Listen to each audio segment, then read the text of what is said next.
Iya. Halo, selamat siang Pak Ami. Iya. Dengan Selamat siapa ini? siang. Iya Pak Ami. Saya perkenalkan, nama saya Dimas dari Bang Pak. Ada apa Mas Boleh Dimas? minta waktunya 2 menit sebentar aja Pak. Saya ada kabar gembira buat Pak Ami Dua nih. menit ya? Iya, monggo.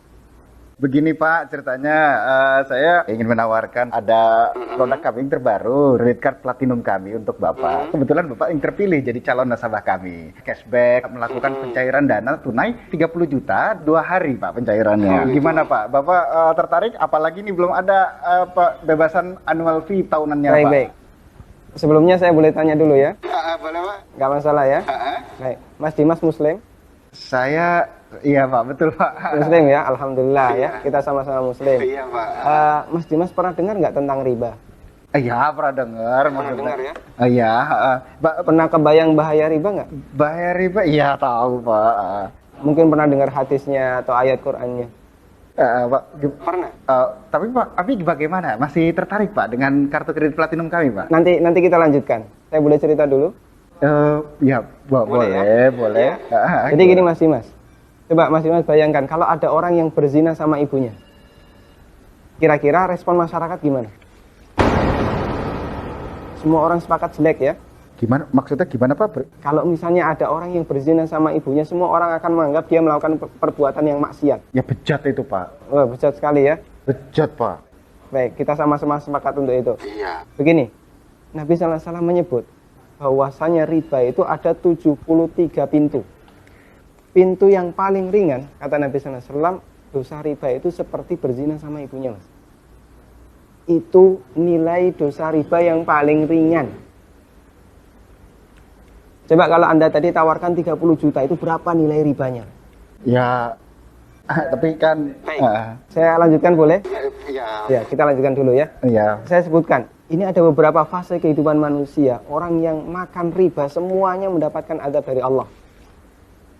Pertama, ketika di dunia, orang yang makan riba itu ditantang perang oleh Allah.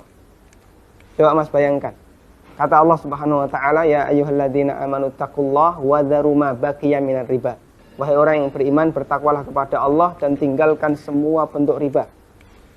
Fa in lam taf'alu fa'dzanu biharbi minallahi wa rasulih. Kalau kamu masih ngeyel, nggak mau meninggalkan riba, umumkan perang dengan Allah dan Rasulnya.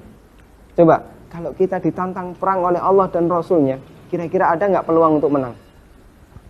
Nggak ada ya? Ampun Pak. Ini yang pertama. Yang kedua, orang yang mati dalam kondisi membawa dosa riba, makan riba, nanti dia akan dihukum di kuburan dalam bentuk berenang di sungai darah. Masya Allah, berenang di sungai darah. Kata Nabi SAW, beliau pernah menceritakan mimpinya, dan mimpi beliau itu wahyu. Nabi SAW pernah melihat ada orang yang berenang di sungai darah, kemudian di tepi sungai ada orang yang membawa batu. Setiap orang ini berenang menepi, dilempari batu ke mulutnya, kemudian balik ke tengah. Ini yang kedua. Di alam kubur, dia mendapatkan azab berupa berenang di sungai darah. Yang ketiga. Masih ada yang ketiga Pak? Iya. Siap mendengar? Masih sanggup mendengarkan? Iya Pak. Iya, Tapi saya lanjutkan ya. Iya Pak. Yang ketiga.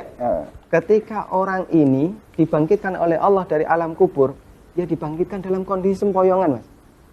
Allah Subhanahu wa taala bercerita, alladzina ya'kuluna riba la yaqumuna illa kama yaqumul ladzi yatakhabbathu syaitan minal mas. Orang yang makan riba, mereka akan dibangkitkan pada hari kiamat dalam kondisi sempoyongan seperti orang yang kerasukan. Iya Pak. Artinya yang lain berjalan normal, dia sendiri sempoyongan. Menyakitkan. Kemudian yang keempat, tadi sebelum hisab ya, ketika dia dibangkitkan sebelum hisab, dia sudah disiksa. Yang keempat, setelah dihisab, orang yang makan riba itu kan makan harta haram ya. Iya Pak. Makan harta haram, kita sepakat itu.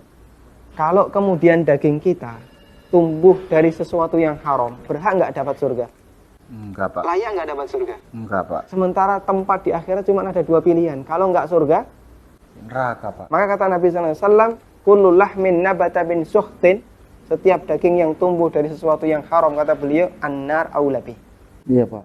Neraka lebih layak baginya.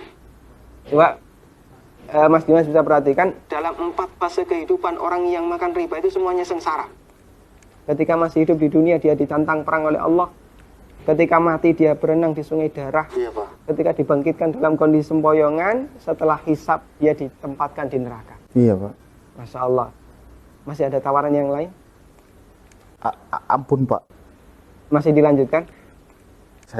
Ampun Pak. Mas Dimas bisa renungkan Iya Pak. beberapa poin yang tadi saya sampaikan. Iya Pak. Nanti kalau misalnya ada sesuatu yang belum jelas, tidak masalah, hubungi saya lagi. Iya Pak. Kita akan lanjutkan diskusi tentang riba. Iya Pak. Bisa? Bisa Pak. Ya, terima kasih ya. Assalamualaikum. Waalaikumsalam.